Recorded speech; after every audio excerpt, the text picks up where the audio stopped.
तो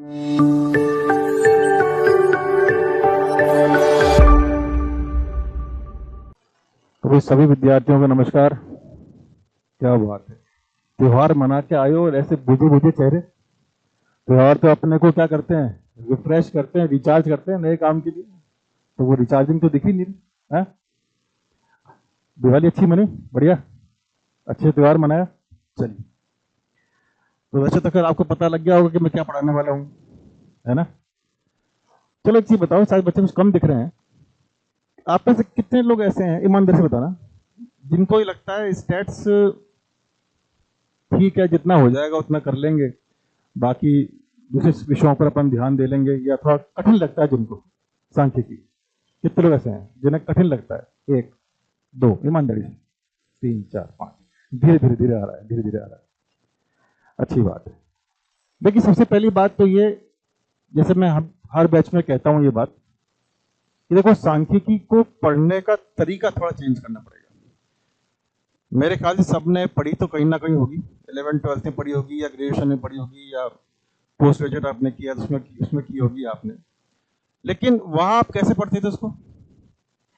फॉर्मूले याद कर लिए, ये देख लिया कि भाई पिछले 5 साल में कैसे पेपर में क्वेश्चन आए हैं, उस हिसाब से आपने काम कर लिया, वो ठीक है, वो वहां के लिए ठीक था। लेकिन जहां ऑब्जेक्टिव क्वेश्चन होते हैं, जहां एमसीक्यू होते हैं, वहां पर वो अप्रोच काम नहीं करेगी। ठीक है, फॉर्मूले होंगे, वो आपको मैं याद भी करवा दूंगा, इससे डरने की जरूरत नहीं, वो हम मिलके अपना आराम से कर लेंगे, कोई तरीका नहीं, उसका आसान तरीका निकालेंगे, वो अपन कर लेंगे। जिस चीज पे आपको ध्यान देना है, जो चीज आपको मुझसे समझनी है, वो है उस चैप्टर के बेसिक थ्योरी और कॉन्सेप्ट। सुनने ध्यान से मेरी बात, क्या कह रहा हूं मैं। बेसिक थ्योरी और जो कॉन्सेप्ट मैं यहां सिखाऊंगा, अगर वो आपने ध्यान से नहीं देखे तो फिर आपको ऑब्जेक्टिव में परेशानी होगी। क्योंकि फॉर्मूला कोई बड़ी बात नहीं, कोई बड़ी बात नहीं, फॉर्मूला याद करना, उसके तरीके, कहीं कोई दिक्कत नहीं है उसके अंदर। मेन चीज ये है कि आपको ये पता लगे, जैसे मैंने चैप्टर का नाम लूंगा मेजरमेंट ऑफ सेंट्रल टेंडेंसी, केंद्रीय प्रवृत्ति की माप, तो आपको ये पता रहे कि ये चैप्टर क्यों बनाया गया और किस चीज के अंदर इसका यूज आएगा। इस तरह समझते रहे तो फिर आपको आगे किसी चीज में दिक्कत नहीं आएगी। और मैं बता दूं आपको थोड़ा सा, पिछले जो पेपर हुआ था फर्स्ट ग्रेड का, उसमें 7-8 क्वेश्चन आए थे इसके। उससे पहले कितना आते थे? 5। उससे पहले 5 आया करते थे, लेकिन पिछले पेपर में पैटर्न बदल दिया और उसके 8 क्वेश्चन आ गए थे। और 8 क्वेश्चन आ गए थे, समझ लो फिर वो 8 क्वेश्चन आपके सिलेक्शन के होने और ना होने में बहुत बड़ा रोल प्ले करते हैं। आप लोग क्या करते हो? ठीक है, अपना अकाउंटेंसी अपना मेन सब्जेक्ट है, वहां ध्यान दे लिया, ठीक है, इकोनॉमिक्स ध्यान दे लिया, लेकिन इसको समझते हो स्टेपनी। स्टेपनी जानते हो क्या होती है? पहले जमाने में चलते थे स्कूटर, उसमें पीछे एक टायर लगा होता था, ये तो साइड में कर लेंगे। अब नहीं कर सकते, वो 8 क्वेश्चन बहुत बड़ा रोल प्ले करते हैं। और मैं आपको यकीन मानिए, मैं आज जो कह रहा हूं उस बात में कायम रहूंगा। अगर आप ध्यान से सारी बातें सुनते रहे, समझते रहे, तो ये मान के चलो जिसको सबसे कठिन लगती है ना स्टैट्स, वो भी 8 में से 5 तो ऐसे बिल्कुल मक्खन मलाई तरह कर लेगा। क्यों? बिल्कुल थ्योरी, बेसिक कॉन्सेप्ट के क्वेश्चन आते हैं। मतलब ये मोटा मोटा अनुमान है कि 8 में से 5 क्वेश्चन क्या आएंगे, थ्योरी के आएंगे, 3 क्या आएंगे, न्यूमेरिकल। ये मोटा मोटा अनुमान है, 1-2 पंच हो सकता है, वो आगे की बात है। तो इसी नोट पे थोड़ा सा अपन इस चीज को शुरू करते हैं। देखो, सबसे पहली बात तो ये कि इसका किस तरह से, इसका क्यों ये अपन एज ए सब्जेक्ट पढ़ते हैं। सबसे पहली बात तो ये, as a subject, as a विषय, इसको क्यों पढ़ा जाता है, कारण क्या है, पहले तो ये समझ जाओ। जैसे मान लो आपके अकाउंट्स वाले सर ने जब शुरुआत की होगी तो क्या बोला होगा अकाउंटेंसी के लिए? तो भाई हिसाब किताब का, लेन देन का अपन क्या रखते हैं, हिसाब किताब रखेंगे, उसके लिए क्या चाहिए, अकाउंटेंसी चाहिए। इकोनॉमिक्स वाले सर ने पढ़ाया होगा तो क्या बताया होगा आपको? बताओ, कुछ तो बताया होगा ना कि जरूरत क्या है अर्थशास्त्र की। 100% बताया होगा। आपको याद नहीं रहा वो अलग बात है, बताया आपको होगा। अरे ये श्योर कहा होगा सर ने आपको कि ह्यूमन वांट्स आर अनलिमिटेड और रिसोर्सेज क्या है, लिमिटेड। अपनी मानव की इच्छाएं तो क्या है, असीमित है, और संसाधन क्या है, बस मुझे इतनी कमी आती है। तो उसको, जो अपने संसाधन है उनका क्या करना, प्रॉपर यूटिलाइजेशन के लिए अपन को क्या पढ़ना पड़ता है, अर्थशास्त्र पढ़ना पड़ता है। तो पहले अपन एक बार ये समझ जाएं हल्का सा कि ये विषय के तौर पर अपन क्यों पढ़ रहे हैं, अलग से विषय क्यों बनाएंगे। मेरे ख्याल से अभी इन दिनों आप लोग वर्ल्ड कप देख रहे होंगे, है ना?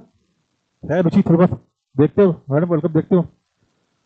मान लो अपन किसी का नाम नहीं लेते, मैंने कुछ प्लेयर्स लिए ए बी सी डी ई, चलो 5 ही प्लेयर्स हैं, ठीक है ना? 5 प्लेयर्स हैं, जो भी अपने आपके फेवरेट हैं वो नाम लिख लो, विराट कोहली वगैरह जो भी देना चाहते हैं वो देने आप। तो ये 5 प्लेयर्स में मान लो किसी ने, थोड़ा ध्यान सुना मेरी बात, मान लो किसी ने 300 मैच खेले हैं, मान लो किसी ने 270 मैच खेले हैं, किसी ने 400 मैच खेले हैं, किसी ने 100 मैच खेले हैं, किसी ने 50 मैच खेले हैं। अब 50 मैच खेले हैं तो रन भी बनाए होंगे, कभी 0 पे आउट हुआ होगा, कभी 2 पे आउट हुआ होगा, कभी 10 पे होगा, कभी 100 पे होगा, कभी 80 पे होगा, ऐसे बहुत सारे ऐसे इन्होंने बनाए होंगे, इन्होंने बनाए होंगे, इन्होंने बनाए होंगे, इन्होंने बनाए होंगे। अभी आपको क्या दिख रहा है सामने? क्या दिख रहा है आपको? बहुत सारा, एक वर्ड बोलता हूं मैं, क्या बहुत सारा? क्या? Raw data. रॉ मतलब कच्चा समंग, कच्चे आंकड़े। कैसे कच्चे आंकड़े? अभी आप इससे कोई निष्कर्ष नहीं निकाल सकते, ठीक है ना? बहुत सारा, ये सब 300 मैचेस खेले, उसने रन बनाएंगे, मैं ले दिया आपके सामने। और अब मैं आपको कहूं, बताओ जी निष्कर्ष निकालो, कौन अच्छा प्लेयर है? आप नहीं निकाल पाओगे। क्यों निकाल पाओगे? डाटा क्या नहीं है? डाटा ये व्यवस्थित नहीं था। डाटा क्या नहीं था? ये ऑर्गेनाइज नहीं था। और मैं 3 शब्द में जानबूझ के बोल रहा हूं, ध्यान समझना मेरी बात। अभी मैं 3 शब्द जानबूझ के बोलूंगा, उन 3 शब्द को जब तक मैं सांख्यिकी क्लास खत्म करूंगा तब तक दिमाग में रखना। तो मैंने क्या बोला? ऐसे मैं दे दूं आपको, आप कोई निष्कर्ष नहीं निकाल पाओगे। क्यों? डाटा ऑर्गेनाइज नहीं था, डाटा व्यवस्थित नहीं था। व्यवस्थित नहीं था तो आप उसको एक वर्ड बता, बोला मैंने, ऑर्गेनाइज, ठीक है? व्यवस्थित लिखना मत कुछ भी, व्यवस्थित नहीं था, ऑर्गेनाइज नहीं था, तो आप क्या नहीं कर सके उसको? क्या नहीं कर सके? अंडरस्टैंड नहीं कर सके उसको, आप समझ नहीं सके। और जब समझ नहीं सकोगे तो क्या कोई कंक्लूजन निकाल पाओगे? कोई निष्कर्ष निकाल पाओगे? आप नहीं निकाल पाओगे। अब देखो क्या किया मैंने इन सबका एक वर्ड, जो मैंने अभी आप कहा, वर्ल्ड कप देख रहे होंगे आप, तो आप देखते होंगे क्या निकालते हैं? क्या निकालते हैं? एक बैटिंग एवरेज निकालते हैं, है ना? निकालते हैं। अभी आपने से देखा होगा, है ना? तो बताता हूं आपको मैं किस तरह से टीवी पे आजकल आता है ना, यहाँ पे नाम लिखा होता है नाम, विराट कोहली ले लेते हैं, अभी बहुत नाम चल रहा है, ठीक है? यहाँ पे क्या लिखा होता है? उसके कितने मैचेस खेले, है ना? यहाँ पे क्या लिखा होता है उसका, बताओ? यहाँ पे क्या लिखा होता है? कितने 50 और क्या बनाए, 100 बनाए, और भी चीज हो सकती है। यहाँ पे क्या लिखा होता है? कितनी उसकी क्या है, एवरेज है। यहाँ पे क्या लिखा होता है? कितनी उसकी क्या है, एसआर मतलब स्ट्राइक रेट। अब ये जो आपके समंक हैं, ये पूरे क्या हो गए? व्यवस्थित हो गए, पूरे क्या हो गए? अब ये एवरेज कैसे निकाला? जैसे मान लो उसने 270 मैच खेले, कितने मैच खेले? 270 मैच खेले। उन 270 मैचों में जितने भी रन बनाए, जितने भी क्या बनाए, रन उसने बनाए, क्या कर दिया आपने? उसका एडिशन और डिवाइड बाय क्या कर दिया? 270। तो क्या आ गया उसका? शायद मेरे ख्याल से 52 पॉइंट समथिंग के आसपास है, किसी को याद आ रहा होता, वो कुछ भी होगा, है ना? और स्ट्राइक रेट भी अच्छी खासी 89 के आसपास। इसका मीनिंग क्या होता है 89 का स्ट्राइक रेट? पर 100 बॉल कितने रन बना रहा है? ऑन एन एवरेज 89 रन बना रहा है। अब ऐसे मैं इस तरह के आंकड़े प्लेयर ए के, प्लेयर बी के, प्लेयर सी के, प्लेयर डी के दे दूं तो क्या कर लोगे आप? बताओ। इस तरह के आंकड़े में इन 5 प्लेयर के दे दूं तो आप क्या निकाल लोगे? कौन अच्छा है, कौन बेटर परफॉर्मेंस दे रहा है। तो इसका मतलब ये हुआ, आंकड़ों का बहुत बड़ा खेल है, आंकड़ों का बहुत बड़ी इंपॉर्टेंस है अपने किसकी? सांख्यिकी। एक बात और करता हूं क्रिकेट वर्ल्ड कप की, अगर आप लोग देख रहे हैं तो आजकल नीचे लिखा हुआ आता है जीत की संभावना, लिखा हुआ आता है ना, संभावना कि इस मोमेंट पर इंडिया की जीत की संभावना मान लो 90% है और दूसरी टीम की कितनी है? 10% है। कभी सोचा कैसे आता है? क्या है, टेल कर लें ना, कैसे आ रहा है? थोड़ा लगाओ आइडिया कैसे आ रहा होगा। मैच की जो बच्चे ने कहा कि जो प्रीवियस डाटा है, ऐसी ही कंडीशन में, ऐसी स्थिति में जो पिछला परफॉर्मेंस है आपका, उस डाटा के आधार पर अगर बाई चांस किसी ने ढंग से पढ़ी है सांख्यिकी, तो एक वर्ड पढ़ा है कि इंटरपोलेशन एक्सट्रापोलेशन, जानते हो इस चीज को? इंटरपोलेशन और एक वर्ड होता है क्या, एक्सट्रापोलेशन। कभी सुना है क्या नाम? आंतरगणन, आंतरगणन और क्या, बाह्य गणन। चलो हल्का सा देता हूं। जैसे मान लो मेरे पास कुछ डेटा है 90 का, 91 का, 92 का, 93 का, मैंने प्लॉट कर दिया और मुझे निकालना क्या है 96 का। तो इसके बेस पर क्या कर सकता हूं मैं? प्रेडिक्शन। क्या कर सकता हूं मैं?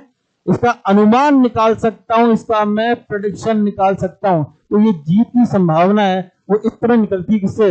इंटरपोलेशन और एक्सट्रापोलेशन की टेक्निक से। अपने कोर्स में नहीं है, फर्स्ट ग्रेड की अलग बात है, लेकिन थोड़ा मैंने आपको हिंट दिया कि सांख्यिकी को एज अ विषय ये पढ़ाने का मतलब क्या था मेरा, ये सब बताने का मीनिंग ये था, सांख्यिकी को एज अ विषय क्यों इस्तेमाल करते हैं, इसके बहुत उपयोग है। और आजकल तो बहुत ज्यादा आप देखते हैं फेसबुक का डाटा वगैरह देखा होगा आपने, लीक हो जाता है कई बार, डेटा बिकता है आजकल। डेटा क्या होता है? अच्छा आपने देखा होगा ना, मोबाइल पे आप कुछ सर्च कर लो एक बार, आप मोबाइल पे कुछ सर्च कर लो, फिर क्या होता है आपके यूट्यूब पे, आपके फेसबुक पे उस सर्च को पूरा कैप्चर करके, फैच करके वो चीज आपकी क्या होती है, आना शुरू हो जाती है। ये सब कहां से आ रहा है? ये सब किससे आ रहा है? स्टैटिस्टिकल टूल से आ रहा है।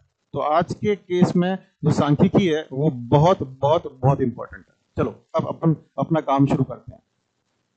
तो देखो 3 बातों से बात शुरू करूंगा अपनी।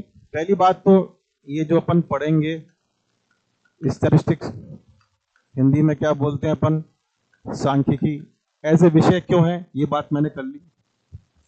दूसरी बात, हम कैसे पढ़ेंगे उसको, हम उसको पढ़ेंगे कैसे, और आपको ध्यान सुननी है बात। देखो मेरे पढ़ाने का तरीका क्या है, आपको थ्योरी के पीडीएफ मिलेगी, मेरे कहने के बाद मिलेगी। आप मत कहना कब मिलेगी, वो ऑटोमेटिकली जब मैं उनको कहूंगा तब आपको मिल जाएगी। प्लस आपको एमसीक्यू की पीडीएफ मिलेगी, और तरीका मेरा ये है, एमसीक्यू पीडीएफ आपको एक दिन पहले मिल जाएगी जब मैं कराऊंगा, आप ट्राई करें, अच्छी बात है। लेकिन मैं सारे क्वेश्चन बोर्ड पर एक बार लेता हूं, ताकि अगर बाई चांस आपने कोई क्वेश्चन किया हो और कुछ गलत कॉन्सेप्ट लगा कर लिया हो तो आप उसको रेक्टिफाई कर लें, तो गलत कॉन्सेप्ट लेके नहीं चलें। इसलिए सारा ही थ्योरी यहाँ पर एक्सप्लेन होगी, पहले पूरा थ्योरी एक्सप्लेन होगी, उसके बाद एमसीक्यू पीडीएफ आपके यहाँ पर पूरे मैं क्वेश्चन पूरे सॉल्व करवाऊंगा बोर्ड पे, आप करें बहुत अच्छी बात है, मुझे बहुत खुशी होगी, लेकिन मैं आपको पूरे काम करवाऊंगा। आपको क्या करना है ये तो मैं कराऊंगा, अब आपको क्या करना है। तो मैं कहता हूं हमेशा, और आपने महसूस भी किया होगा, हर आदमी की अपने भूलने की एक कैपेसिटी होती है। किसी कैपेसिटी भूलने की, मतलब कोई व्यक्ति कोई बात को 2 दिन में भूल जाता है, कोई 4 दिन में भूल जाता है, कोई हफ्ते में भूलता है, कोई महीने में भूलता है, भूलता जरूर है, ठीक है। आपके दिमाग से कुछ चीजें मेमोरी लैप्स होता है, कुछ ही बोलने चाहे उसको शॉर्ट टर्म मेमोरी लैप्स बोल रहे हैं, फिल्म के हिसाब से कैसे ही बोल रहे हैं। तो आपको एक अपना इंटरनल रिवीजन शेड्यूल रखना है। अब कैसे करना रिवीजन शेड्यूल, ये आपके पास रहेंगी, ये बिल्कुल आपके पास रहेंगी। इसको तो खैर बाद में इस्तेमाल करना, ये तो होने के बाद थोड़ा रख देना। इसको लगातार, इस थ्योरी पीडीएफ को लगातार हर 7 दिन में, 10 दिन में, 15 दिन में, जो भी चैप्टर में कराऊं वो आपको इंटरनल रिवाइज करना है। अगर आपने ये फॉलो कर लिया, यकीन मानिए 8 में से 8 ही करके आ जाओगे। बताना मेरा काम है, फॉलो करना आपका काम है। उस फॉलो करने में कोई कठिनाई आए वो आप मुझसे बात कर सकते हो, बता दूं कैसे काम करना है, लेकिन करना आपको पड़ेगा। ये सब काम मैं कराऊंगा। इसके बाद इस जो थ्योरी पीडीएफ मिलेगी उसको आपको लगातार रिवाइज करना है, लगातार। आप यकीन मानो 2-3 बार आप कर लोगे ना, तो ऐसा कुछ पिक्चर बनेगी आपके दिमाग में, सामने पीडीएफ आएगी, आपको पता होगा इस पेज पे सर ने ये लिखवाया, नेक्स्ट पेज पे सर ने देखोगे नहीं, आपके दिमाग में क्या चलेगी, फिल्म चलेगी, पिक्चर चलेगी। बस मैं वो चाहता हूँ, वो जिस दिन आ गया अपने 8 क्वेश्चन पूरे प्रॉपर आपसे हो जाएंगे, ठीक है। तो ये अपना सांख्यिकी के बारे में मैंने बात की ना। शुरुआत की कुछ चीजें जो है, थोड़ा सा सिलेबस के बारे में बात कर लूं। अपन सिलेबस की बात करें तो मेरा 11-12 का, यूजी का, पीजी का सब मिला के मात्र 4 चैप्टर हैं, मात्र। कौन कौन से? पहला है मेजरमेंट ऑफ सेंट्रल टेंडेंसी, यानी क्या, केंद्रीय प्रवृत्ति की माप। बस 4 ही टॉपिक मेरे इसमें है केंद्रीय प्रवृत्ति की माप, और कितनी अच्छी बात है, इन 4 से अपने 8 क्वेश्चन प्रॉपर बन रहे हैं। दूसरा कौन सा है, मेजरमेंट ऑफ डिस्पर्शन, सबकी बात करेंगे, क्या बोलते हैं इसको अपन, शायद नाम सुना हो, अपकिरण की माप। तीसरा इंडेक्स नंबर, क्या बोलते हैं इसको अपन, सूचकांक। और चौथा और आखिरी बहुत ही फेवरेट हो सकता है आपका, क्या, प्रोबेबिलिटी प्रायिकता। ये 4 तो अपने जो पेपर 2 की बात करेंगे अपने, ये अपने सिलेबस में, और इनसे अमूमन अपन जो पिछला पैटर्न पकड़ चले हैं तो 7 से 8 क्वेश्चन अपने आने की संभावना है, और ढंग से करोगे तो पूरे क्वेश्चन आप आराम से अटेम्प्ट कर पाओगे। लेकिन इनको करने से पहले जब तक आपके बेसिक फंडामेंटल क्लियर नहीं है तब तक आपको परेशानी आएगी। इसलिए मैं पहला चैप्टर बेसिक फंडामेंटल कराऊंगा कुछ दिन, 4-5 दिन जो भी है, पहले मैं बेसिक कराऊंगा, उसके बाद मैं अपने सिलेबस पे आऊंगा। कुछ चीजें रिक्वायरमेंट रहती हैं चैप्टर को पढ़ने से पहले, इसलिए पहले मैं बेसिक फंडामेंटल की बात करूंगा। ये फंडामेंटल इनको करने में तो काम आएंगे ही आएंगे, और क्या काम आएंगे बताओ। ये जो मैं कराने जा रहा हूं अभी आज से, ये ऑफकोर्स इनको समझने में तो काम आएंगे आएंगे। दूसरी तरफ कहां काम आएंगे आपके, पेपर 1 में। पेपर 1 में आपका ये चीज है, ध्यान रखना इस बात की। तो पेपर 1 में तो काम करेगी, लेकिन मैं उस तरह डिजाइन किया है कि भाई ये चीजें आपके इस चैप्टर को समझने में आपके काम आए। राइट, चलें शुरू करें आप इसको। तो सबसे पहली बात, सांख्यिकी के परिचय की बात करते हैं। तो देखो, परिचय की बात मैं करूं तो अलग अलग जो रीजन्स हैं, थोड़ा ध्यान देना मेरी बात पे। ये जो आज अपन जो नाम ले रहे हैं ना, क्या नाम ले रहे हैं अपन, स्टैटिस्टिक्स, ठीक है।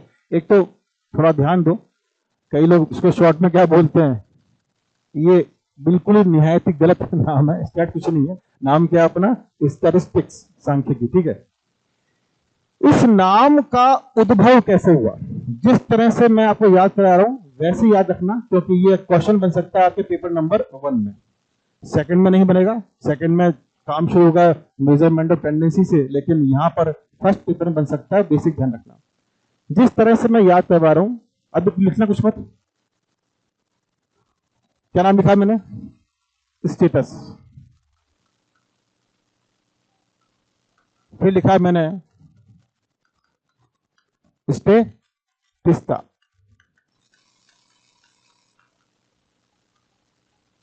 तीसरा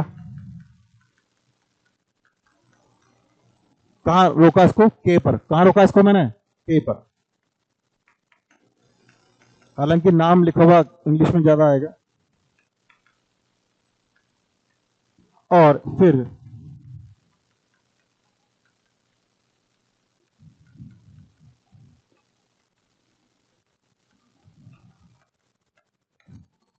इन दोनों में कहां अंतर दिखा आपको, हिंदी के अंदर, इंग्लिश में दिख रहा है साफ साफ, हिंदी में कहां अंतर दिखा इन दोनों में। अरे वाह, बड़ा अच्छा बच्चा है। तो यहाँ पे मैंने छोटी मात्रा लगाई थी, यहाँ पे क्या लगाई मैंने, बड़ी मात्रा लगाई है, यानी खींच के बोल रहा हूं, है ना, इस तरह स्पीक खींच के बोल रहा हूं। देखो, ये एक लैटिन भाषा का शब्द है, लैटिन अमेरिकन जो वर्ड बोलते हैं अपन, ये लैटिन भाषा का शब्द है। ये इटालियन भाषा का शब्द है, ये जर्मन भाषा का शब्द है, और ये बेचारा फ्रेंच। अब आपको दिमाग में आया कि सर ये याद, कोई क्वेश्चन बन चुका है इसके ऊपर, याद कैसे रखेंगे। ध्यान समझना, सबसे पहले चलते हैं इसके ऊपर। स्टेटिस्टा एक इटालियन फूड है, खाते भी होंगे आप लोग, कुछ याद आ रहा है किसी को। इटली का बड़ा मशहूर फूड है, आप खाते भी होंगे कहीं जाके रेस्टोरेंट वगैरह में। पास्ता खाते, पास्ता इटली का बड़ा मशहूर फूड है पास्ता। तो पास्ता में क्या आ रहा है, ता आ रहा है, अरे ता आ रहा है कि पास्ता में। तो पास्ता से ध्यान रखना, स्टेटिस्टा किसे ध्यान रखोगे, पास्ता से ध्यान रखना। इटालियन फूड है, ऑफ कोर्स पास्ता, उससे आपको इजीली याद हो जाएगा। जर्मन पे चलें तो जर्मन का एक बहुत ही बड़ा तानाशाह था, किसी नाम है याद है? हिटलर। बड़ी अच्छी बात, हिटलर याद है आपको। हिटलर याद है तो हिटलर का एक चिन्ह था, हिटलर का एक चिन्ह था, सिंबल था। अगर अपन देखें तो अपना जो स्वस्तिक बनता है, अपना स्वस्तिक बनता है, कैसे बनता है? ऐसे बनता है ना? उसका थोड़ा टेढ़ा था, स्लाइटली टिल्ट था। स्वास्तिक का जो स्पेलिंग है कहां खत्म हो रही? स्वास्तिक कहां खत्म हो रहा है? के पे। अरे स्वास्तिक से लिखोगे ना, स्वास्तिक कहां खत्म हो रहा है? कहां खत्म हो रहा है? टिक पर। ये भी कहां खत्म हो रहा है? तो ये जर्मन का जो हिटलर आपका पास तानाशाह था, उस हिटलर का जो सिंबल था वो क्या था?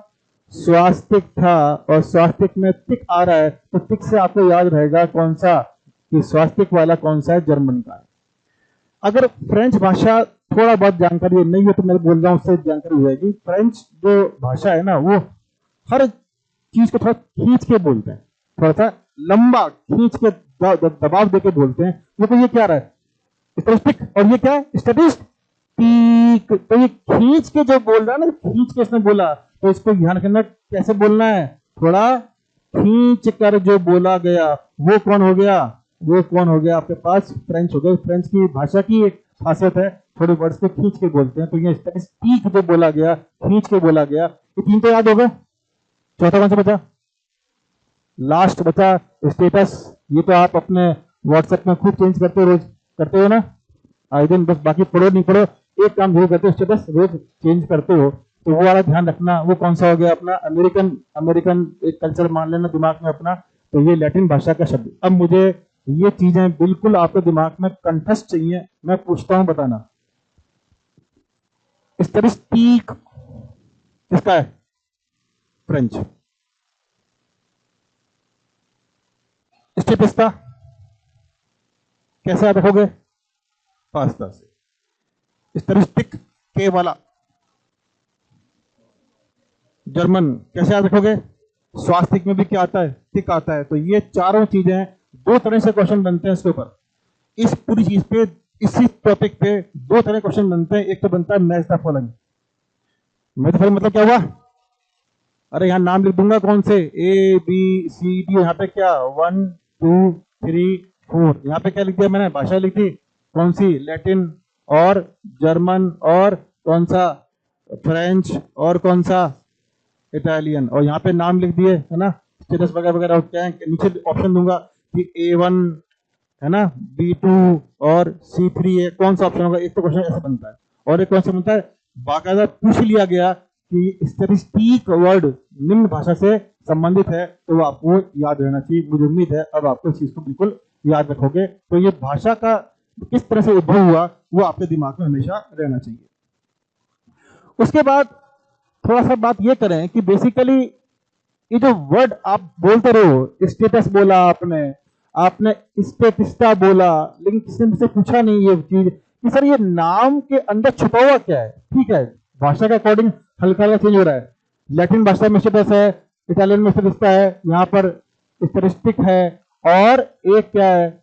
स्टैटिस्टिक है। तो लेकिन इनका मीनिंग क्या है? इन सारे शब्दों का अपनी अपनी भाषा में एक ही मीनिंग है, रेफर टू पॉलिटिकल स्टेट।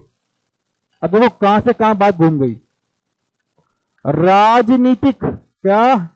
राजनीतिक, राज्य से संबंधित। अब आप मुझे थोड़ा सा आप सोचो ये कैसे मामला घूम गया।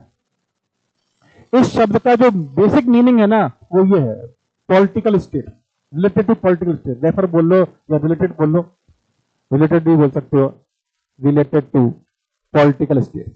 बताओ, उसको सोचो। एक दो बच्चे मुझे पुराने देखेंगे उनको पता होगा, उनके अलावा कोई और सोच सकता है इस बारे में कि शब्द को कैसे मैं मैच करूंगा पॉलिटिकल स्टेट से, किस तरह से मैचिंग बताऊंगा इसकी पॉलिटिकल स्टेट से। इन चारों का मतलब यही, रिलेटेड टू पॉलिटिकल स्टेट। क्या सोच सकते हो इस बारे में, कैसे इसका मैच बैठेगा? चलो नाम तो याद हो गया आपको, देख लिया मैंने, वो तो याद कर लोगे, उससे गलती नहीं करोगे। लेकिन कोई पूछ ले भाई ये जो नाम बोल रहे हो, अच्छा इनका धीरे धीरे आज जो आप नाम बोल रहे हो इन्हीं से निकला है, कौन सा? स्टैटिस्टिक्स। किसने दिया कि थोड़ी देर में बात करूंगा। इन चारों का अब जो करंट मॉडर्न नाम है वो अपना स्टैटिस्टिक्स निकल के आ रहा है, लेकिन इन सबका जो उद्भव है, जिसका बेस है, वो रिलेटेड टू पॉलिटिकल स्टेट है। देखो, पहले जमाने में क्या होते थे? राज्य होते थे ना। अरे राजाओं का काल था पहले तो राजाओं का काल था। तो राजा क्या करते थे? राजा जो होते थे स्टेट के, इसलिए बोला गया पॉलिटिकल स्टेट। तो राजा जो होते थे स्टेट के, वो क्या करते थे? अपनी जो प्रजा है, अपने प्रजा के, दो वर्ड बोल रहा हूं मैं, आर्थिक और सामाजिक। कौन से दो वर्ड? इकोनॉमिक और क्या? सोशल। तो इकोनॉमिक और सोशल कंडीशन जानने के लिए जो राजा होते थे, वो अपनी प्रजा, अपने स्टेट के जो रिलेटेड लोग हैं, उनकी आर्थिक और सामाजिक स्थिति, उनकी इकोनॉमिक और सोशल कंडीशन जानने के लिए आंकड़े इकट्ठे करवाया करते थे। क्या करते थे? राजा से नाम क्या आया? स्टेट। राजा से नाम क्या आया? देखो ध्यान रखना, राजा से नाम क्या आया? स्टेट। राजा अपनी प्रजा का आर्थिक और सामाजिक इशू कहां पढ़ते हो? पॉलिटिकल साइंस में। कहां पढ़ते हो? पॉलिटिकल साइंस में। तो राजा अपनी प्रजा के आर्थिक और सामाजिक जो अपने इश्यूज थे या उनकी कंडीशंस थी, स्थिति थी, उसको पता करने के लिए जो आंकड़े इकट्ठे करते थे, वहां से उस डेटा को जो इकट्ठा करते थे, वो जो फैक्ट्स इकट्ठे करते थे, वहां से क्या नाम पड़ा? ये स्टेटस। अपने अपने क्षेत्र में, ये लैटिन अमेरिकन उसमें, ये अपने इटालियन उसमें कल्चर में, ये अपने जर्मन में, ये वगैरह वगैरह। और आज जिसको बोलते हैं कि अपन स्टैटिस्टिक्स। तो ध्यान रहेगा, इस शब्द का मीनिंग क्या है? मीनिंग क्या है इसका? Related to. ये सब चीजें पूछूंगा, ध्यान रखना, कल सब चीजें पूछूंगा जो पढ़ाया आज मैंने, ध्यान से समझना। इन सबका मतलब क्या है? Related politics. और क्यों कहा? पहले जमाने में क्या होते थे? राजा, वो अपनी प्रजा क्या करते थे?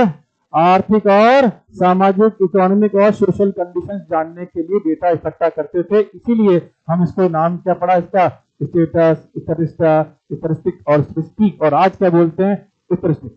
अब देखो, पेपर 1 की बात कर रहा हूं, पेपर 1 की बात कर रहा हूं, अभी पेपर 2 में शुरू हुआ नहीं मैं। इस पे बड़ा कंफ्यूजन होता है। एक वर्ड है क्या? फादर ऑफ, जैसे आपने शायद इकोनॉमिक्स बताया होगा आपको, फादर ऑफ इकोनॉमिक्स वगैरह वगैरह ना। तो फादर ऑफ स्टैटिस्टिक्स किसको कहते हैं? बताओ जरा। इस पे 3 क्वेश्चन बनते हैं, मैं तीनों यहां पे एक्सप्लेन करूंगा आपको। अगर आपसे क्वेश्चन पूछा जाए फादर ऑफ स्टैटिस्टिक्स क्या है, अच्छा इसको नोट कर लेना। मैं भूल गया बताना आपको बताना भूल गया मैं एक बार। मैंने कहा था कि मैं जो हम कैसे पढ़ेंगे, कहा था ना मैंने आपको, हम कैसे पढ़ेंगे। हम ऐसे पढ़ेंगे, एक तो क्या होगा, थ्योरी का क्या मिलेगा? पीडीएफ। उसको नोट करने की जरूरत नहीं, मैं एक्सप्लेन करूंगा यहीं पे, आपको पेपर मिल जाएगी, जो पुराने बच्चों को पता है। सेकंड चीज, एमसीक्यू पीडीएफ मिल जाएगी। थर्ड चीज, आपके पास एक कॉपी रहेगी।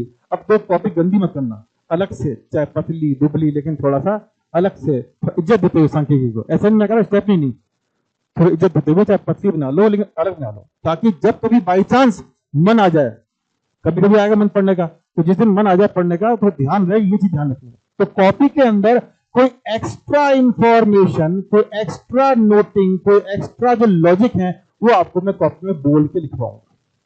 ये मेरा पढ़ाने का पैटर्न रहता है। थ्योरी पीडीएफ जो नॉर्मल आपको पता होना चाहिए पेपर बेस पे, वो आपको मिलेगी, एमसीक्यू मिलेंगे। कॉपी के अंदर आपको कुछ जो एक्स्ट्रा नोटिंग एक्स्ट्रा है वो मैं लिखवाऊंगा। तो ये एक्स्ट्रा नोटिंग है, अपनी कॉपी में डालो, हेडिंग में डालोगे इंट्रोडक्शन, अपनी कॉपी में हेडिंग डालिए इंट्रोडक्शन, परिचय, ऑफ कोर्स सांख्यिकी परिचय। उसमें ये 3 क्वेश्चन बनेंगे आपके, वो लिखेंगे। सबसे पहले फादर ऑफ स्टैटिस्टिक्स, सभी लोग अपनी कॉपी निकाल लें। ये पेपर 2 में नहीं आएगा, पेपर 1 में आ सकता है। जब पढ़ रहे हैं सांख्यिकी के बारे में तो जान लेना अच्छी बात है, क्योंकि कंफ्यूजन रहता है, बहुत ज्यादा गलतियां इसमें, जो मार्केट में बुक्स वगैरह मिलती हैं, गाइड वाइज बोलते हो, उसमें ज्यादा गलतियां रहती हैं। तो फादर ऑफ स्टैटिस्टिक्स यानी सांख्यिकी की जनक, सिंपल अगर ये लैंग्वेज लिखी हुई आती है, फादर ऑफ स्टैटिस्टिक्स यानी सांख्यिकी जनक, तो आपका आंसर रहेगा, किसी को पता है क्या? गॉटफ्राइड एकेनवाल, जगह कम है, नीचे लिख रहा हूं वॉल, साथ ही है वॉल, लिख लो। अगर केवल फादर ऑफ इस तरह से लिखा हुआ आता है, सांख्य, हिंदी में बोल रहा हूं दो चीज में, सांख्यिक जनक लिखा हुआ आता है, तो आपका आंसर होगा क्या? गॉटफ्राइड एकेनवाल। ये टी है, ठीक है ना, गॉटफ्राइड, गॉटफ्राइड एकेनवाल। दूसरा लिखा हुआ आता है फादर ऑफ मॉडर्न स्टैटिस्टिक्स, हल्का सा चेंज होते ही मामला चेंज हो गया, आधुनिक सांख्यिकी जनक। अगर फादर ऑफ मॉडर्न इसे लिखा हुआ आता है तो आपके पास रोनाल्ड अल्फ्रेड फिशर, शायद नाम सुना होगा आपने, R.A. Fisher.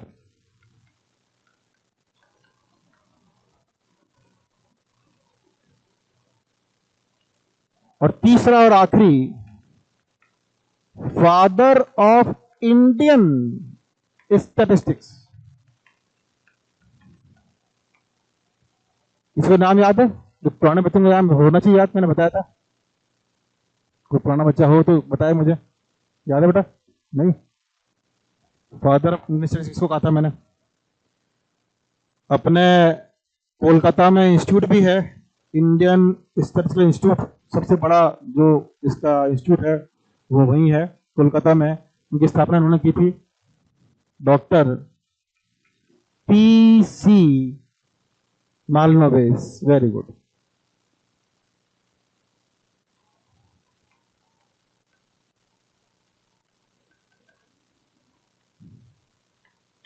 Doctor P, full नाम इनका है प्रशांत चंद्र, प्रशांत नहीं प्रशांत, SANT, प्रशांत चंद्रा मालनोबिस।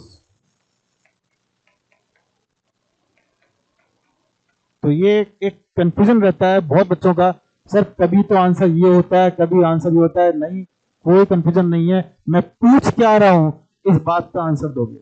मैंने क्या पूछा है, क्योंकि इनको क्या बोलते हैं, शुरुआत, ये जो नाम आप पढ़ रहे हो ना आज का, स्टैटिस्टिक्स इन्होंने दिया था।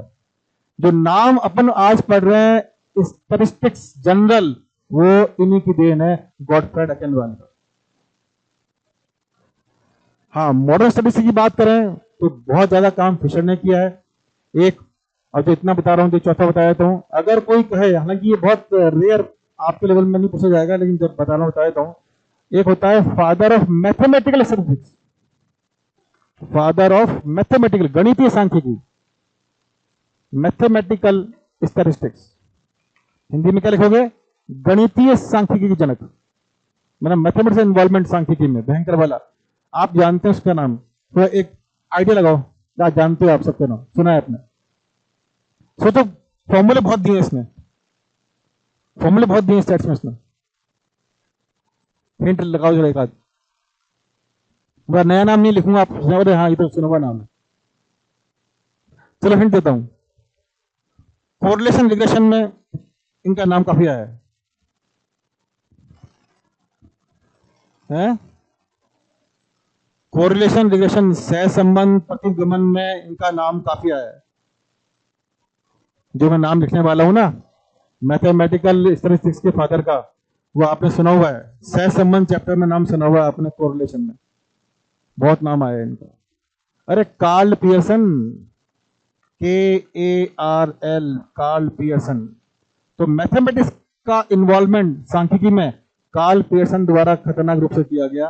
तो अगर कोई पूछे, हालांकि ये चीज तो मैंने आपको बोले दिया, ये तो बिल्कुल हायर, बहुत ज्यादा लेवल में पूछी जाती है। ये तीन नाम तो आपको पता होना चाहिए as a student of first grade, ये तीन नाम आपको पता होना चाहिए कि क्वेश्चन में हल्का हल्का अंतर कहां आता है और आंसर कैसे चेंज हो जाता है।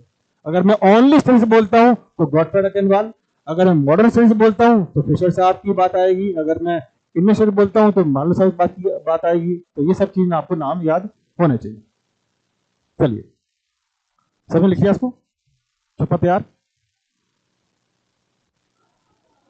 तो ये बात मैं कर चुका हूं, इसलिए इस पे अपना टाइम वेस्ट नहीं करेंगे। क्या था ये नाम, कहां से आया, ये बात मैं कर चुका हूं, ये बात भी मैं कर चुका हूं। क्या शुरुआत में इस सांख्यिकी से तात्पर्य क्या था? बोलो, क्या तात्पर्य था? उन आंकड़ों से था जो राज्य के संबंधित लोगों के कल्याण के लिए एकत्र करते थे और उनको मेंटेन करते थे, हर साल इकट्ठा करके मेंटेन करते थे। देश के विभिन्न भागों में रहने वाले व्यक्तियों के विभिन्न सामाजिक और इसी बात की अपन ने बात की थी, सामाजिक और आर्थिक स्थिति के बारे में जानकारी एकत्र करने में मदद मिलती थी। तो अपने यहाँ पे इंग्लिश मीडियम के बच्चे कितने हैं? तो हाथ खड़ा करें एक बार। है कोई इंग्लिश मीडियम का? एक भी नहीं? अच्छा, आज है नहीं, कोई बात नहीं, फिर आज चलते हैं। तो फिर आज अपन बैठ चलते हैं। ये थोड़ा सा एक हल्का सा मैंने प्रीवियस जो चीजें रिकॉर्ड है उसके बारे में बात की है कि डेटा का जो अभिलेख जानते क्या होते हैं? रिकॉर्ड्स कहां कहां अपन पाए जाते हैं, इंडिया में भी, बाहर कहां पाए जाते हैं? तो कौटिल्य ने, बीसी का मतलब क्या होता है? बिफोर क्राइस्ट, ईसा पूर्व। तो कौटिल्य ने 4वीं शताब्दी बीसी में चंद्रगुप्त के शासन काल में अपनी पुस्तक अर्थशास्त्र में क्या रखे थे? जन्म और मृत्यु के रिकॉर्ड। तो ऐसा, इससे क्या पता लगा कि पहले भी सांख्यिकी मौजूद थी। हाँ, आज इसका रूप नया है, बट पहले भी सांख्यिकी मौजूद थी। तो आप देखो कि पहले भी अर्थशास्त्र नामक पुस्तक में उसने लोगों की डेथ और बर्थ का रिकॉर्ड रखा था। अकबर के शासनकाल में आईने अकबरी नाम की एक अपनी किताब थी। अबू फजल ने क्या किया था?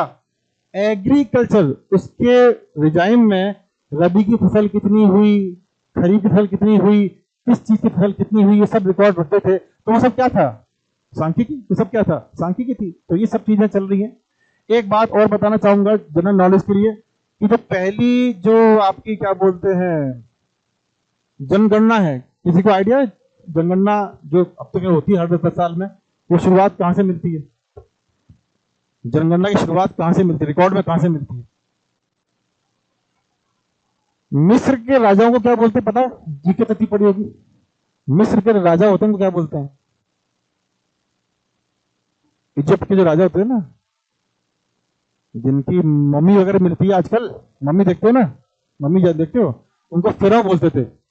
उनको फिरौं बोलते थे। फिरौं के काल के अंदर सारे फिरौं होते थे। कोई राजा कोई बने, उसका नाम फिरौं हो जाता था। इस तरह बताया था, लिख के आपको थोड़ा सा।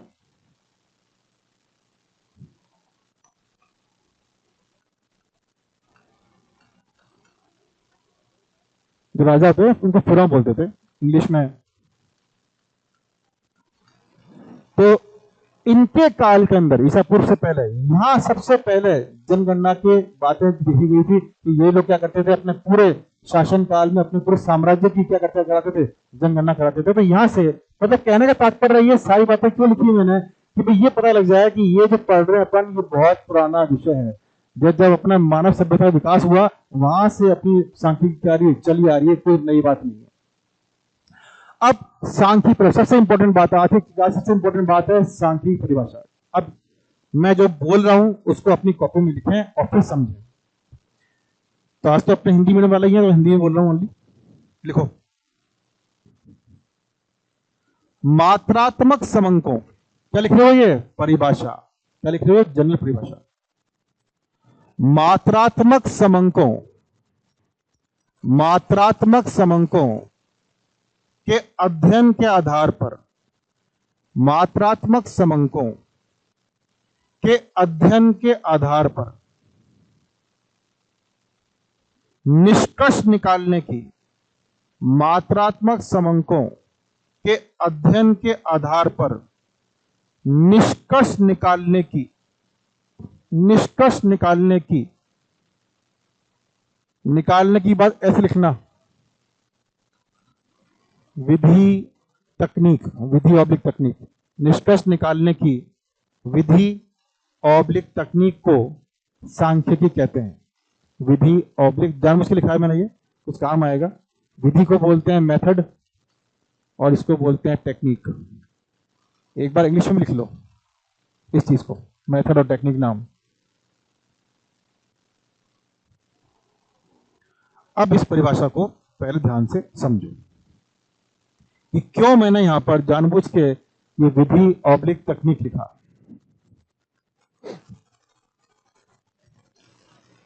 अब सबका ध्यान बोर्ड पर। देखो ये एक जनरल परिभाषा है, हर व्यक्ति ने अपने अपने हिसाब से परिभाषा दी है, उन सबको इकट्ठा करके मैंने एक परिभाषा बना रखी है, और इसको पढ़ने के बाद काफी हद तक बिल्कुल मामला क्लियर हो जाता है कि क्या अपने सांख्यिकी की परिभाषा है। देखो सबसे पहले तो इसमें 3 शब्द आ रहे हैं, उनको अंडरलाइन करो। पहला अंडरलाइन करो मात्रात्मक समंग, सबसे पहले अंडरलाइन करो, अंडरलाइन कर लो उसको, मात्रात्मक समंग। दूसरा जो इंपॉर्टेंस है वो है विधि तकनीक, इसको अंडरलाइन कर लो। और तीसरा जो इंपॉर्टेंट शब्द है वो निष्कर्ष, इसको अंडरलाइन कर लो। 3 चीजों को अंडरलाइन कर लो और इन 3 चीजों को आप समझ लो मेरे से। तो अपनी डेफिनेशन में 3 चीजें इंपॉर्टेंट है। सबसे पहली चीज क्या है? मात्रात्मक समंग, न्यूमेरिकल फैक्ट्स। क्या मतलब बताते मुझे इसका?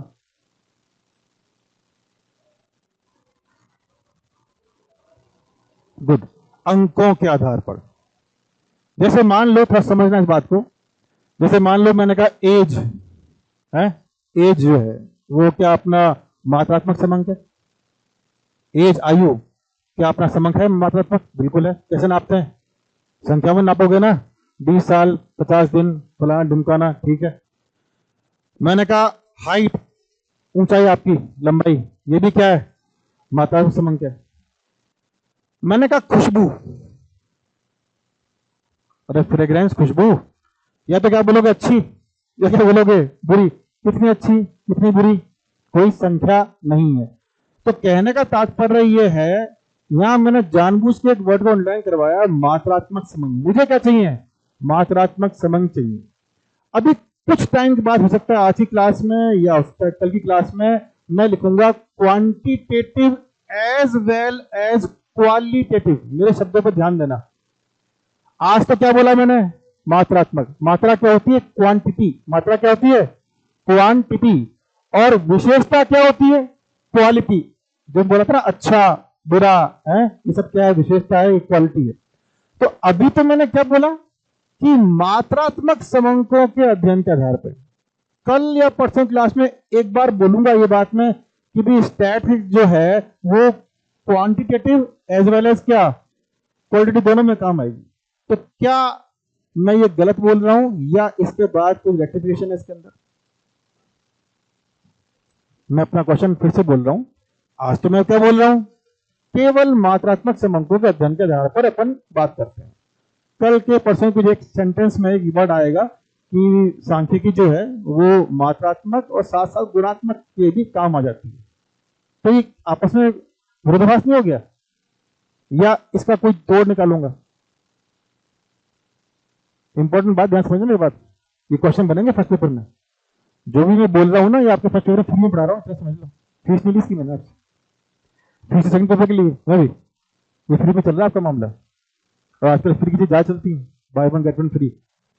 बोलो दिक्कत क्या हुई इसमें? सेंटेंस 2 हो जाएंगे मेरे, दोनों उल्टे हैं, तो कहां दिक्कत हुई? नहीं, कोई दिक्कत नहीं है। मैं जब ये बोलूंगा तो ये बताया जाएगा कि क्वालिटेटिव को, ध्यान से सुनना, खोल की खिड़की, क्वालिटेटिव को भी कहां कन्वर्ट करेंगे?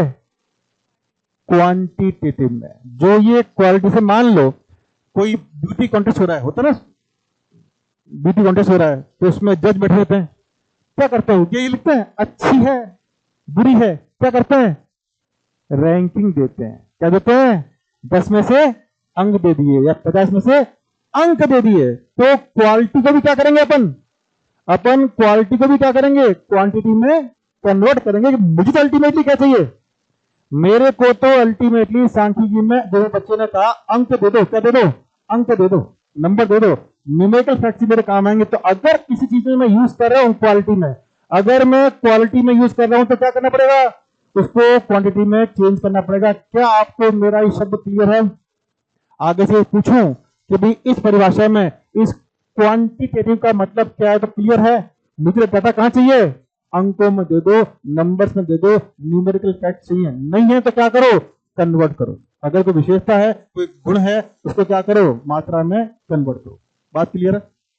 ठीक है। सेकंड जो वर्ड आ रहा है इसमें वो है निष्कर्ष।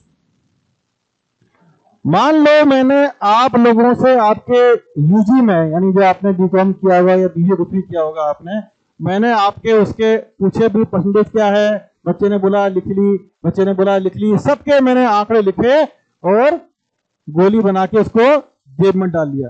सांख्यिकी हुई? कछु नहीं हुई। क्यों? सांख्यिकी कुछ कर रहे हो तो क्या निकालो, कोई निष्कर्ष निकालो, कोई कंक्लूजन निकालो, कोई इंफरेंस निकालो।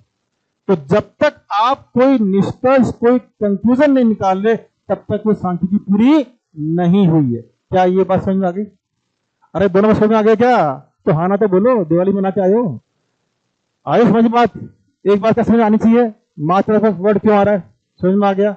एक वर्ड क्या आना चाहिए, निष्कर्ष। कोई रिजल्ट तो निकालो, कोई कंक्लूजन जो ड्रॉ करो, तब तो सांख्यिकी है। अब तीसरा सबसे आखिरी बात कौन सी? विधि और तकनीक। ये दोनों शब्द साथ में क्यों लिए गए? आप में से कोई ऐसा है जो मुझे इसको एक्सप्लेन कर सकता है थोड़ा बहुत, कि जानबूझ के इस परिभाषा में इन दोनों शब्दों को क्यों लिया गया, ऑब्लिक करके क्यों कहा गया, उसको ऑनलाइन कर लो, समझ लो। ये समझते आगे की एक चीज अपन आज समझ पाएंगे। हाँ कुछ बोल रहा था भाई? तो बच्चे ने कहा कि सर बेसिकली आप आगे जाके एक वर्ड बोलोगे कि सांख्यिकी क्या है, विज्ञान भी है, और सांख्यिकी क्या है, कला भी है। विज्ञान को क्या बोलते हैं बेटा? साइंस। और इसको क्या बोलते हैं अपन? आर्ट। चलो जब इतना बताया है तो कोई मुझे आपको बता सकता है कि किस तरह से तब मैं बोलूंगा सांख्यिकी को साइंस, और किस तरह से बोलूंगा इसको मैं आर्ट? किस तरह से, कैसे बोलूंगा मैं कि जो सांख्यिकी है वो साइंस भी है और जो आर्ट भी है? कोई आइडिया? एक एग्जांपल से या कुछ ऐसी चीजों से जो अपन दिमाग में हमेशा रखें कि हाँ बात सही है, सांख्यिकी के दोनों पहलू हैं। सांख्यिकी साइंस भी है, विज्ञान भी है, और सांख्यिकी क्या? आर्ट भी है, कला भी।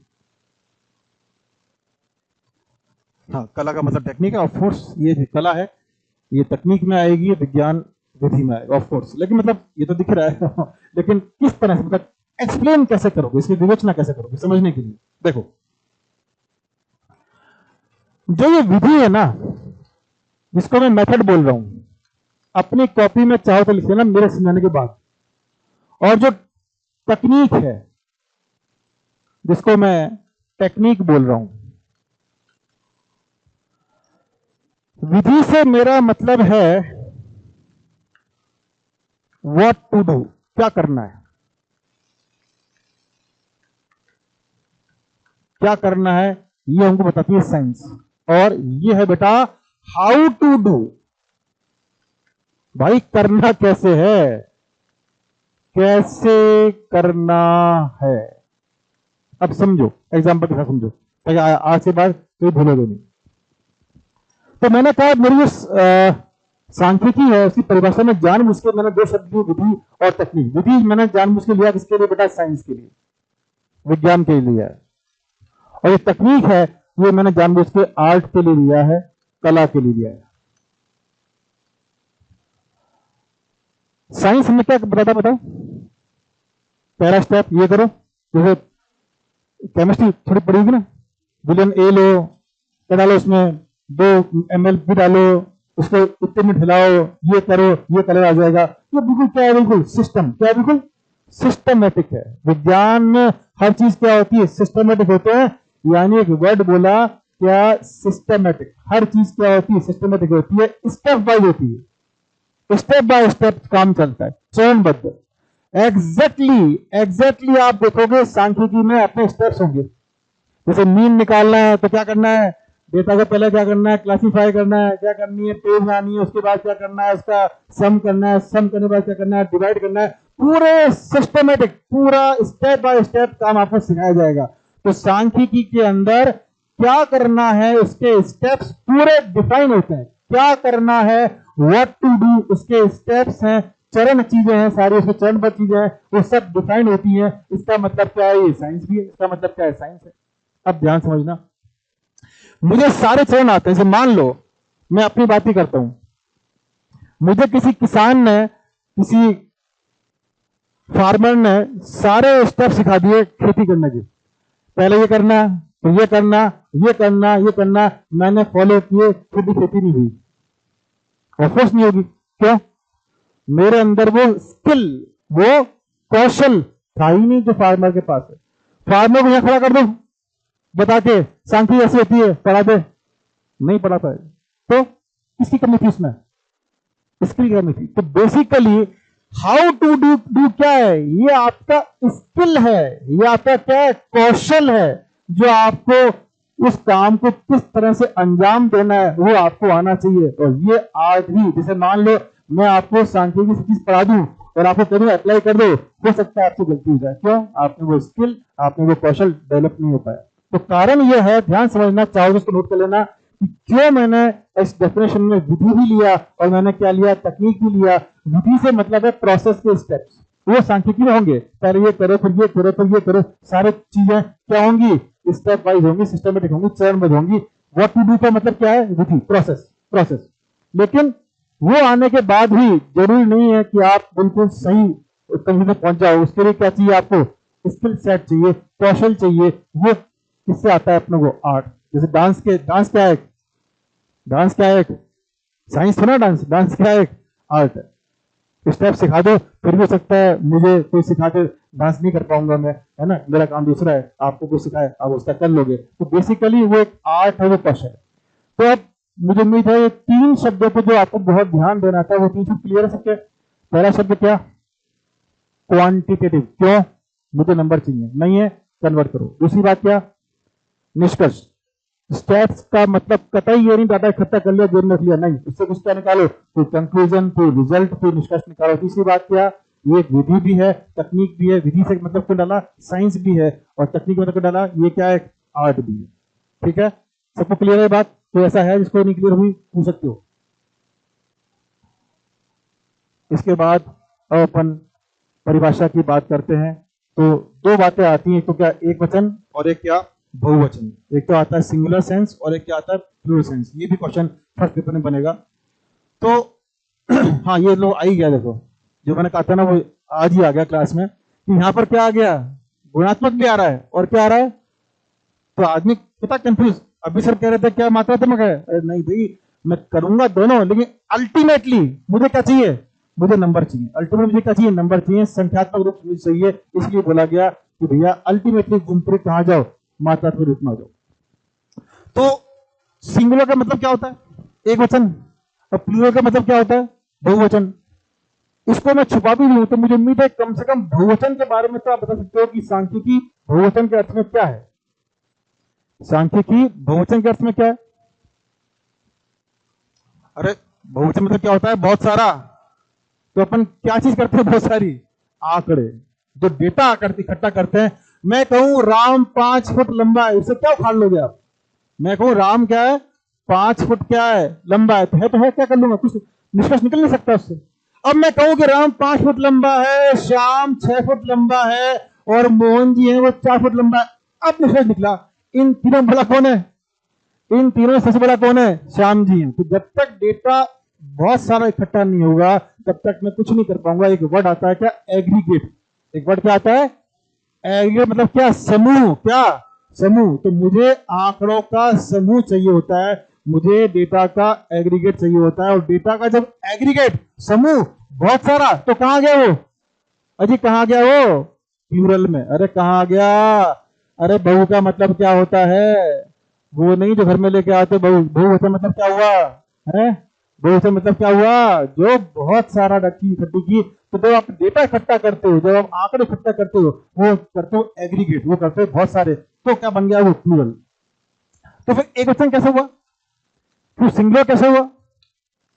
तो ये तो समझ में आ गया, डाटा बहुत सारा होता है। तो कहते हैं ना, वो अकेला चना बाहर नहीं फोड़ सकता। तो अकेले डाटा से मैं कुछ नहीं कर सकता, डेटा मुझे बहुत सारा चाहिए, इसलिए बहुवचन हो गया। तो फिर एक वचन कहां से आया? देखो आगे पढ़ोगे इसके अंदर, अपने पास एक प्रोसेस होता है। क्या करते हैं? पहले डेटा को इकट्ठा करते हैं। इकट्ठा करने के मेथड कौन कौन से होते हैं? 2 होते हैं, तो नाम सुना है। एक तो सेंसस और एक सैंपल। एक तो सेंसस, संगणना, और एक क्या? प्रतिदर्श। 2 चीज होती है, तो सेंसस SENSUS और एक क्या? सैंपल। प्रतिदर्श बोलते हैं और इसको संगणना बोलते हैं। एक तरीका तो क्या है कि जितने भी आइटम्स हैं उन सबसे डेटा लिया जाए, तब तो क्या कहलाएगी वो सेंसर संगणना, जैसे अपनी जनगणना होती है। और एक क्या है, जो चीजें मौजूद हैं बहुत सारी, उनमें से कुछ को, उसमें से कुछ को लेकर क्या किया जाए, डेटा इकट्ठा किया जाए, तो क्या कहलाएगा फिर अपना वो सैंपल। कुछ बात समझ में आई क्यों आया एक वचन? कुछ बात पकड़ में आई क्यों आया एक वचन? मैंने आंसर दे दिया आपको, अगर ध्यान दे रहे हो तो। और दिवाली की खुमारी उतरी नहीं है तो अलग बात है, अभी दिमाग में पटाखे चल रहे हैं तो फिर कोई कुछ नहीं कर सकता, वरना आंसर आपके सामने है। बताओ मुझे, मैंने अभी बोला आपको कि डेटा से मुझे इकट्ठा करना है, डेटा का मुझे कलेक्शन करना है, तो मुझे या तो क्या करना पड़ेगा, इसको यूज करना पड़ेगा, या क्या करना पड़ेगा, इसको यूज करना पड़ेगा। सपोज मुझे डेटा को प्रेजेंट करना है, चलो और हिंट देता हूं। सपोज मुझे डेटा को क्या करना है, प्रेजेंट करना है, प्रस्तुतिकरण करना है, या तो क्या बनाऊंगा मैं, टेबल, क्या बनाऊंगा मैं, ग्राफ बना सकता हूं, है ना, क्या बना सकता हूं मैं, चार्ट बना सकता हूं। अब बताओ, अब तो बताओ दोस्तों, अब तो हिलो, अभी दिमाग को हिलाओ। अरे जब ये कलेक्शन कर रहे हो, जब ये प्रेजेंटेशन कर रहे हो, तो एक बार में एक ही मेथड पे लगा रहे हो। अरे मैं कलेक्शन करना है, अगर मैंने ये यूज किया, क्या किया मैंने, एक ही तो मेथड लगाया, एक जो मेथड लगाया है वो क्या बन गया, एक वचन। या मैंने इसको यूज किया, तो एक बार में एक ही मेथड लगाऊंगा, क्या बन गया वो, एक वचन। अब इसको मैं डिफाइन करता हूं, कलेक्शन करने के लिए, प्रेजेंटेशन करने के लिए, ऑर्गेनाइज करने के लिए जो साइंटिफिक मेथड अप्लाई करता हूं, क्या करता हूं, जो साइंटिफिक मेथड अप्लाई करता हूं, मेथड तो एक बार में एक लगाऊंगा ना, अरे वो विधि तो एक बार में एक लगाऊंगा ना, वो एक बार में जो एक लगाऊंगा क्या बन गया वो, एक वचन। तो अब इसको रिफाइन करते हैं, खत्म करते हैं। तो सांख्यिकी जो परिभाषा है वो दोनों अर्थों में है, बहुवचन भी है, प्लूरल भी है, और एक वचन भी है, सिंगुलर भी है। बहुवचन कब, डेटा जब हम लेते हैं तो बहुत सारा लेते हैं, क्योंकि एक डेटा से मैं कोई निष्कर्ष क्यों करते हैं, एक डेटा से मैं कोई निष्कर्ष नहीं निकाल सकता, डेटा मुझे एग्रीगेट चाहिए, समूह चाहिए। और जब डेटा का समूह है, आंकड़ों का समूह है, तो क्या बन गया, बहुवचन। आंकड़ों का समूह है तो क्या बन गया, बहुवचन। ठीक है, बन गया। अब आप इसको एनालिसिस करने के लिए, जैसे मान लो मैं और देता हूं हिंट आपको, एनालिसिस करना है और मुझे एवरेज निकालना है। अब एवरेज की हो सकता है मैं क्या निकालूं, मीन, हो सकता है मैं क्या निकालूं, मीडियन, हो सकता है मैं क्या निकालूं, लगाऊंगा तो एक बार में एक ना। तो जो विधि लगाता हूं, जो मेथड अप्लाई करता हूं साइंटिफिक, वो एक बार में एक करता हूं। इस सेंस में क्या बन गया, वो एक वचन बन गया। तो मुझे उम्मीद है एक वचन और बहुवचन आपके क्लियर होंगे। एक बार पढ़ लेते हैं। एक वचन का अर्थ और बहुवचन दोनों में परिभाषित है ये। जब बहुवचन की बात करता हूं तो क्या है वो, इकट्ठा किए गए समंक। बहुवचन में क्या है वो, इकट्ठा किए गए समंक, चाहे वो कौन से हो, विशेषताएं हो, चाहे वो क्या हो, क्वांटिटी हो। हाँ, इसको अल्टीमेटली कहां लाना पड़ेगा, मात्रात्मक में, लास्ट में आपको लाना ही पड़ेगा कुछ करना है तो। ठीक है, तो जो डाटा इकट्ठा किया गया वो तो क्या है बेटा, बहुवचन। इंग्लिश तो अपन कोई है ही नहीं तो छोड़ते हैं। अब ये क्या आ गया अपना, एक वचन। एक वचन का मतलब क्या है, जो मैं वैज्ञानिक विधि लगा रहा हूं, क्या लगा रहा हूं, जो मैं विधि लगा रहा हूं, किस क्या काम करने के लिए, चाहे इकट्ठा करने के लिए, चाहे प्रस्तुत करने के लिए, चाहे एनालिसिस विश्लेषण करने के लिए, जो मैं एक बार में एक विधि लगा रहा हूं, उस सेंस में क्या बोलते हैं उसको अपन, उस सेंस में क्या बोलते हैं उसको अपन, एक वचन बोलते हैं। तो एक बार मैं आपसे आज की जो क्लास अपन ने ली उसके बारे में कुछ देखता हूं कितना याद है, ऐसा मेरे हमेशा हैबिट रहती है। आज की क्लास में क्वेश्चन बने जो इंपॉर्टेंट चीजें हैं उनको रिवाइज करते हैं एक बार। पहली बात, नाम बताओ। अब आप बताओ, मैं कुछ नहीं बोल रहा, किस भाषा में कौन सा नाम था, स्टेटस लेटेस्ट। आप बताओ, एक कोई आप बता दो। इन्होंने बताया स्टेटस कहां था, लैटिन भाषा में। कोई आप बता दो कोई सा भी। पिस्ता, पिस्ता किसका है, देखो पिस्ता, आ मतलब क्या, पास्ता मतलब क्या, इटालियन। ठीक है, एक और बताओ। जो के पे खत्म किया, जो कहां खत्म किया, स्टेटिस्टिक, जो के पे खत्म किया वो कौन सा है, जर्मन। कैसे याद रखोगे, स्वास्तिक का भी के पे खत्म हो रहा है। स्वास्तिक क्या था, हिटलर का साइन था। हिटलर कौन सा था, जर्मन। स्वास्तिक साइन किसका था, हिटलर का। वो कौन था, जर्मन था। तो उससे ध्यान रखिएगा अपना, स्टेटिस्टिक। और एक कौन सा, फ्रेंच वाला कौन सा था, टीक जो खींच के बोलते हैं, वो क्या बोलते हैं अपन, फ्रेंच अपने जो लोग होते हैं हर चीज को खींच के बोलते हैं। एक बात तो आपके दिमाग में रहना चाहिए, इस पर क्वेश्चन बन सकता है, बनता ही है इनफैक्ट। दूसरी बात, जो परिभाषा है इसकी, उसमें मैंने 3 शब्दों पर बहुत जोर दिया। परिभाषा क्या थी? मात्रात्मक समंकों के अध्ययन के आधार पर निष्कर्ष निकालने की विधि या तकनीक को सांख्यिकी बोलते हैं। इसमें मैंने दुनिया भर की जो लोग थे, है ना, बहुत सारे क्रॉक्सटन, काउडन, इन सब की परिभाषा को मिला के एक सिंगल परिभाषा बना रखी है इसकी, ताकि इससे जो भी चीजें सब ध्यान दिमाग में रहे। तो 3 शब्द कौन कौन से थे इंपॉर्टेंट?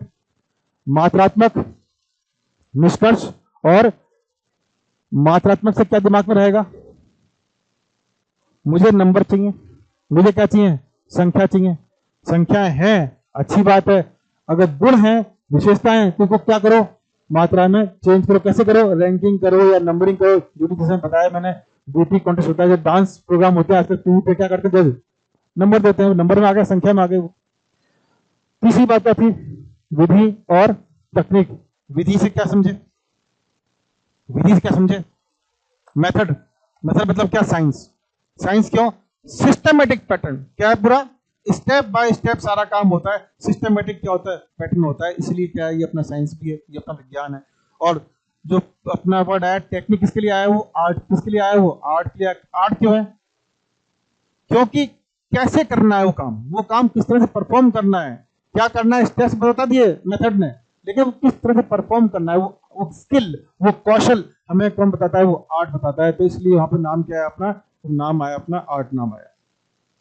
एक और बात, चाहे मैंने स्टेटस बोला, तीसरा क्वेश्चन आज का, चाहे मैंने स्टेटस बोला, चाहे मैंने बोला स्टेटिस्टिक बोला, चाहे मैंने बोला स्टेटिस्टिक या टी कुछ ही बोला, और उसका मॉडर्न जो नाम आजकल क्या बोलते हैं अपन?